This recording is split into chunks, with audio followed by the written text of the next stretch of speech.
Hi, I'm Elizabeth Wentling with Destinations of the World News. We're here in Dubai with Ivanka Trump, founder and operator of the Trump Hotel Collection. Hi Ivanka, how are you? I'm well, thank you. Great, welcome to Dubai. Thank you, I'm glad to be here. I'd like to ask, how have your experiences as a luxury traveler inspired your business decisions with the Trump Hotel Collection?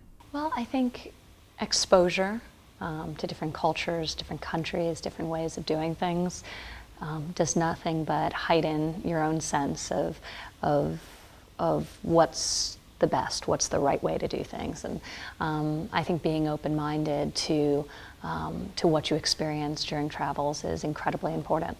Every time I travel, I learn something. I see something different, and I get inspired. So I think it's really core to our hotel company to be highly contextual in terms of each of our properties, to be incredibly sensitive to the cultures in which we're building them, and to make sure that we're responsive to what people in those markets want from a luxury experience. So there's a standardized high quality, and there's an expectation of excellence, but each of the assets feels very intrinsically right within the context of the local market it's built in. Definitely.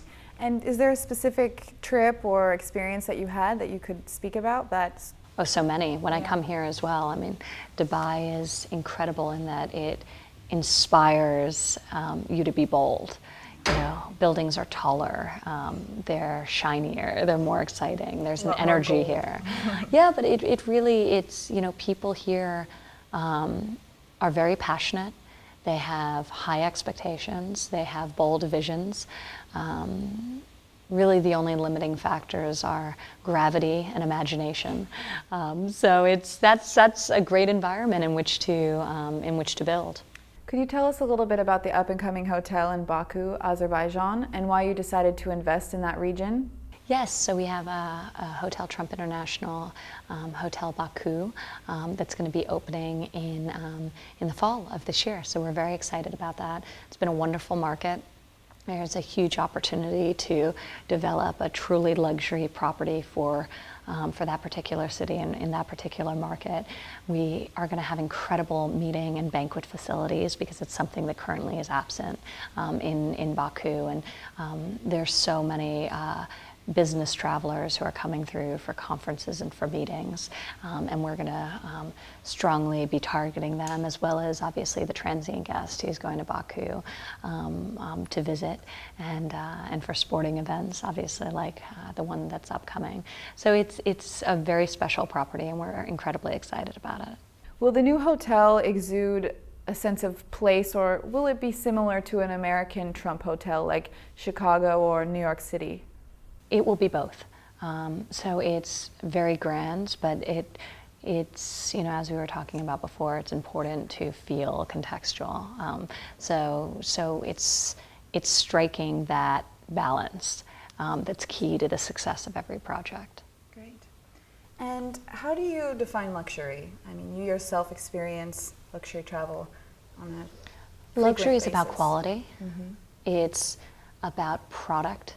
A lot of people market that they're luxury. They spend a lot of money on collateral materials, on information, on selling the product without spending the money on the product itself, whether that be in apparel and accessories or whether that be in real estate.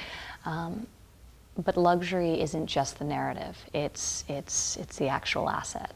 And it's important to be obsessed with the details and with the execution, because that's what's ultimately differentiates the greatest and the mediocre, or even, you know, the greatest and the pretty good.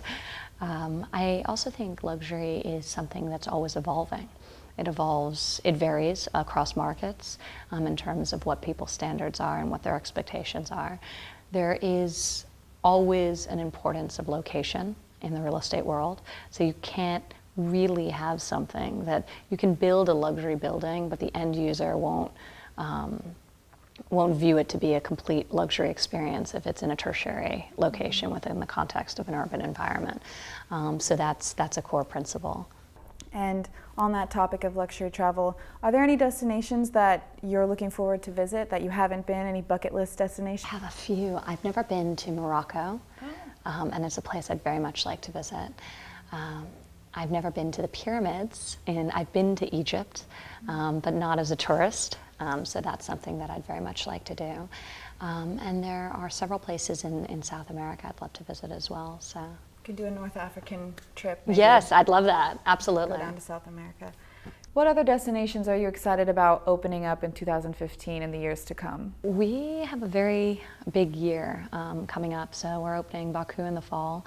We're going to be opening an unbelievable hotel in Rio de Janeiro in the early spring of 2016. Right on the waterfront. It's spectacular.